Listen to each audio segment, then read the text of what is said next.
এরা এমন শক্তিশালী, পাহাড় কেটে বাড়ি বানাইতো পাহাড়ের ভিতরে। এরা স্বর্ণ মণিমুক্তা দিয়ে বাজার করত। সুবহানাল্লাহ বলেন। আমরা বাজার করি কি দিয়া? কাগজ। তা কাগজ দিয়ে যা পাগল, কাগজ মগজ নষ্ট। টাকা দিয়ে বাজার করি আমরা। রংপুরের লোক বলে পয়সা, ঠিক না? ঠিক ভাইরা আমার, তারা মণিমুক্তা দিয়ে, হীরা দিয়ে, দিরহাম দিয়ে, খচিত দিয়ে বাজার করত। এত বেশি ফল হতো, মানুষ বলতো ফলগুলো তোরা পাড়িয়া পাড়িয়া খাও। পেরে পেরে ফলগুলো খাইতো, মানুষ খুশি হইতো। এত ফলের স্বাদ ছিল তখন। এখন ফলের স্বাদ কমতেছে। একটা আম পারলে এখন বকা দেয়, একটা লিচু পারলে বকা দেয়। মনে রাখবেন, কিয়ামতের আগে মানুষের মনগুলো ছোট হয়ে যাবে।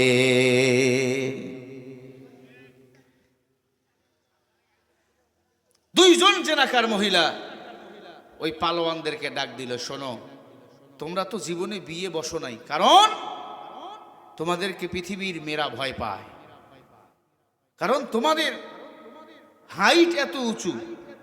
বাকিটা বুঝে নিবেন। আমরা দুইজন জেনাকার মহিলা তোমাদেরকে আমাদের আপন করে নেব। যদি তোমরা ওই উটকে মারতে পারো, আল্লাহর নিদর্শনকে মারতে পারো, কারণ ওই আল্লাহকে আমরা মানি না। জোরে বলেন নাউজুবিল্লাহ। কত বড় গাদ্দার, চিন্তা করেন। মুসলমান ইমানদার 10 জন বড় বড় পালোয়ান সিদ্ধান্ত নিল, উটনি রাতের বেলা হাঁটতেছেন পাহাড়ের কাছ দিয়ে। পাহাড়ের কাছ দিয়ে যখন উটটা হাঁটে, পাহাড় তার কাছে শিশু মনে হয়, এত উঁচা লম্বা ছিল। সবাই মিলে এবার তীর মারলেন। তীর, বিষ মাখা তীর উটনির গায়ে যখন মারলো, উটটা দুর্বল হয়ে গেল। ছোট্ট উটের বাচ্চাটা পাহাড়ের উপর লাফ দিয়ে উঠলো, কেঁদে কেঁদে বলে, আল্লাহ, তোমার নিদর্শনকে তারা হত্যা করতেছে, আল্লাহ তাদের উপর তুমি আযাব নাজিল করো রে আল্লাহ। তারা উটকে জবাই করে ফেললো।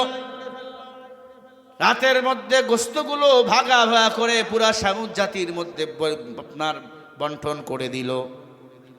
সকালবেলা উটের চামড়াগুলো, ছালগুলো, পায়ের গোড়াহাড়িগুলো পয়গম্বর সালেহ আলাইহিস সালাতু ওয়াস সালামকে দিল, আর বলল, তোমার আল্লাহর নিদর্শন উটকে আমরা মেরে ফেলেছি, আমরা তোমার আল্লাহর চেয়েও বড়। জোরে বলেন নাউজুবিল্লাহ। কারণ আমরা অগ্নি পূজা করি, আমরা মূর্তি পূজা করি। সালে পয়গম্বর ডাক দিয়ে বলে, তোমরা এখনো ভুলের মধ্যে আসো। তাকায়া দেখো, আমার আল্লাহ তোমাদেরকে আযাব দিবেন। খেয়াল করেন। সাথে সাথে তারা সিদ্ধান্ত নিল, আজকে রাতের বেলা আমরা সালে পয়গম্বরকেও মেরে ফেলবো। জোরে বলেন নাউজুবিল্লাহ। এই সামুদ জাতি রাতের বেলা পয়গম্বরকে মেরে ফেলবে, এই সিদ্ধান্ত যখন নিল, আল্লাহ রাব্বুল আলামিন সন্ধ্যাবেলা পাহাড়ের চতুর্দিক থেকে এমন ভাবে তুফান দিয়া দিল, সাথে সাথে যত সামুদ জাতি ছিল সবাইকে আল্লাহ তাআলা ওই তুফানের সাথে বালু ঢুকাইয়া দিল। ওই তুফানের সাথে বৃষ্টি আল্লাহ তাআলা ঢুকাইয়া দিল। ওই ঝড়ের সাথে আল্লাহ পাথরকে পাথরের মতো ব্যবহার করলো। এজন্য আমাদের এলাকায় মাঝে মাঝে দেখবেন, প্রথম দিকে বৃষ্টি হলে পাথর হয়, হয় না? ঘরের টিনগুলো ছিদ্র হয়। হয়েছে? আপনার এলাকায় হয়েছে না? মনে রাখবেন, পাপ যত বেশি যে এলাকায় হবে, আল্লাহর আযাব তত বেশি আসমান থেকে আসবে। পাথরের আঘাতে সব সামুদ জাতিকে আল্লাহ তাআলা ধ্বংস করে দিল। জোরে একবার বলেন না আল্লাহু আকবার। এই যে আওয়ামী লীগ নামে স্বৈরাচার যারা ছিল, এরা এত বেশি পাপ করেছে, আল্লাহ তাআলা এদেরকে এজন্য ধ্বংস করে দিছে। কথা বল না কে? এলাকার ছাত্রলীগ, কুকুর লীগ, পাতি নেতার কাছে দেখলে মাথা নষ্ট। মাহফিলের সভাপতি করা লাগে, দায়িত্ব দেওয়া লাগে। হ্যাঁ, জীবনও দেখছেন খেজুর সরকারে দেয়। হাসনাত আব্দুল্লাহ দেখাই দিছে খেজুর কত কাটু মারছে। উটের গোস্ত আসে, দুম্মার গোস্ত আছে। আপনারা কি এগুলো এতদিন পেয়েছিলেন? পাননি। আরো কত কিছু আছে, প্রতিটা মসজিদ 3 লক্ষ করে টাকা পেয়েছে, 4 লক্ষ, 5 লক্ষ, 9 লক্ষ টাকা পেয়েছে। বিএনপি সরকার প্রতিটি মসজিদে মসজিদে দিয়েছে। যারা পান নাই যোগাযোগ করবেন। প্রতিটা মসজিদের জন্য সর্বনিম্ন 4 লাখ করে টাকা আসছে। মাদ্রাসার জন্য টাকা আসবে, ইমামদের নাম নেওয়া হয়েছে, ইমামদের ভাতা দেওয়া হবে।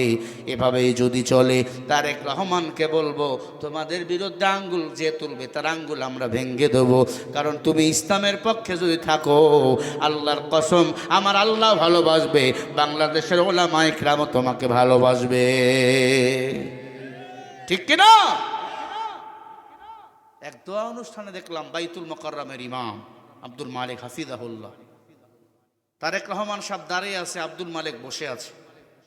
আব্দুল মালিক সাহেব হুজুর বড় মাপের আলেম, এশিয়া মহাদেশের সবচেয়ে বড় আলেম, হাদিসের বিশারদ। আর অন্য আলেম হলে কি করতো? দাঁড়াইতো, পাঁচ আটতো। উনি বসে আছে। আব্দুর রাজ্জাক বিন ইউসুফ সেখানে দেখলাম, উনিও বসে আছে। এরপরে শেখ আহমদুল্লাহকে দেখলাম, উনিও বসে আছে। তারেক রহমান সাহেব বলছে, আপনারা বসে থাকেন, আপনারা আলেম, আপনার কাছে আমি শিশু। সুবহানাল্লাহ বলেন না। এবার ঈদে 100 জন আলেমকে ঢাকায় দাওয়াত করেছে। বলছে আমি যা খাবো আপনাদেরও খাওয়াবো। এবং নেক্সটে তারা পরিকল্পনা করেছে, আমরা আলেমদেরকে ভাতা দেব, ইমামদেরকে ভাতা দেব। সুবহানাল্লাহ। আচ্ছা, আলেম ইমামের ভাতার দরকার আছে না নাই?